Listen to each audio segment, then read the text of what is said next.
waxaan u rajaynaa haddii Allah awoodda leh ka raali noqdo in Ilaahay u fududay doono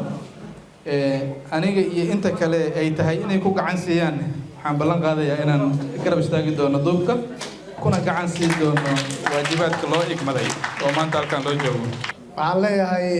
inaan maanta caleemisaarkiisa goobjoog ka aado sharaf iyo karaama ay ii tahay nabadoonka beesha habar nugaale caroona muuse nabadoonka cusubna u duceynaynaa midnimada halkan ka muuqato sharafta iyo karaamada halkan ka muuqato waxaan rabnaa beel walba ka duubkan hogaamiyaan ee ka mid ah beeshaan inay sidaas oo kale markay wax duubanayaan wax si aan loo dhanyahay u duubtaan duubka la duubay nabadoon abshir cadow hiraabe waan ku faraxsannahay inaan ka soo qayb galno maanta si muwaafaqo leh oo haddii ahaan lahayd siyaasiyiinta iyo dhaqanka iyo muxuu ahaa beeshii oo si muwaafaqo leh ay ku soo duubatay inaan maanta goobjoog ka ahaano kana soo qayb galno muwaafaqadaas qiimaha leh ee meesha ka dhacday duubka la duubayna maanta mas'uuliyadda loo dhiibay mas'uuliyaddaasna waa mas'uuliyad culus aan leenahay waxaan rabnaa inuu wax ka bedelo wixii hore inuu wax ka bedelaan rabnaa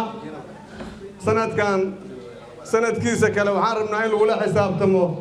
abshir cadow wixii beeshan habar nugaale ka bedelay beesha habar nugaale waxaan ka rabnaa inay run ka ahaataan nabadoonka ay noo keeneen aysa mid lamad ay noo keenin imaanow waxaan ku leenahay cidaan waa soo dadaashay abshir hadday adeegsadeen ka aqbaal uuna baato ولادكي الله يسهل ومدك اللي انت نهلا قبطه إلهي ذكيسة هدي علي هبر مقال لحين دبان كذا الله يسهل أدورك يا رب ما سنتين حفلات كسوق بكشل هي وعاها هبر قال لي وعضي هذا جبتها بواكم ما سنتين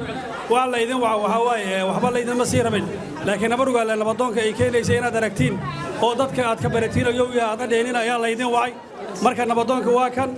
hadda qoftan aqoonina waa kan qofta taqeynana waa maasantahay soo dhawaadana